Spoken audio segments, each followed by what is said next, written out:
Et avec du coup un for comme ceci, on va prendre un petit i, et dans le i il va prendre un rang par rang. Voilà, donc on va faire rang comme ceci, tac, et ça va faire rang par rang. Donc on va faire total, voilà, sélection, voilà. Et du coup là, ce qu'on va venir faire, c'est qu'on va prendre les rangs un par un. Donc du coup, en soi, ça les met un peu en nombre. Ça nous donne le nombre de rangs, le nombre d'éléments, de choses détectées, voilà, qui sont détectées. Donc là, ça va venir récupérer, voilà, tous les nombres, donc les divs, tous les éléments qu'on a, ça va compter le nombre qu'il y en a, et ça va récupérer comme ceci. Voilà, ça va récupérer tous les éléments.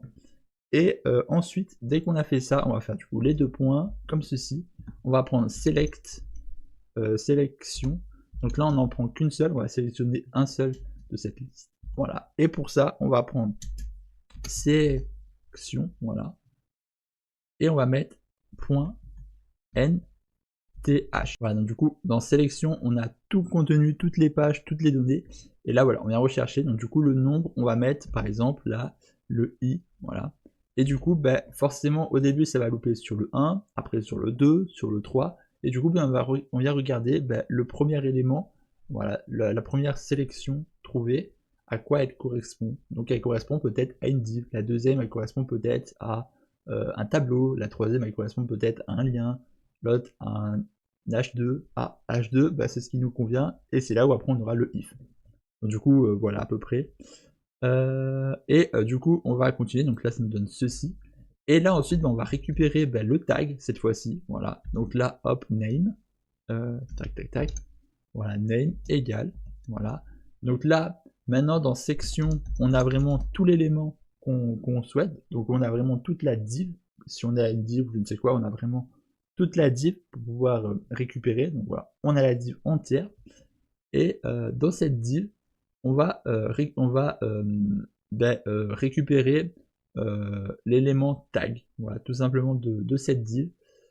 Voilà, on va récupérer ça tout simplement. Donc on va faire section.evalue, alors c'est un L, pas un U, pas un M je veux dire, evaluate, comme ceci. Ensuite on va faire les parenthèses, les crochets, et on va taper L, comme ceci. Alors là égal comme ça pour pouvoir convertir comme ça, hop.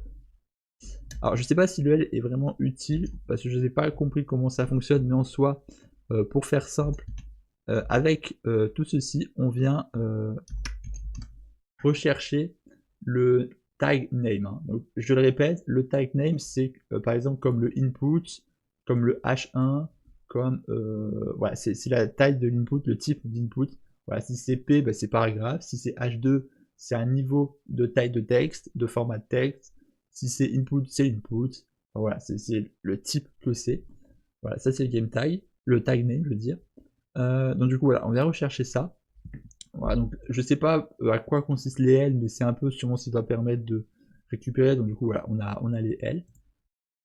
Donc du coup, voilà. Et ensuite, on va se mettre un if, comme ceci, un petit if. Et dans le if, on va regarder, du coup, si le tag name de l'élément, voilà, donc là on est toujours sur un i, l'élément comme ceci, on a un élément ici.